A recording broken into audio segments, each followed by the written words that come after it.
To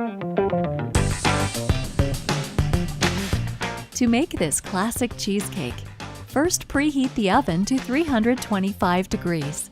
Add 6 whole graham crackers and 1/2 cup of walnuts to a wild side jar and secure the lid. Press pulse 16 to 20 times until the ingredients are ground into fine crumbs. Remove the lid and stir. Then add 1/8 cup of sugar, 2 tablespoons of butter, and 1 tablespoon of water. Pulse 3 to 5 times. Then press the crust onto the bottom of a springform pan. Next, clean the jar and add 4 large eggs, 1 teaspoon of vanilla extract, and 4 packages of Neuchâtel cheese. Then add 1 cup of sugar. Then select Batters. Pour the mixture over the crust and bake for 55 minutes or until the center is almost set.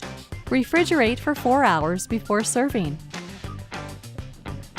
To find more recipes, just click on the links.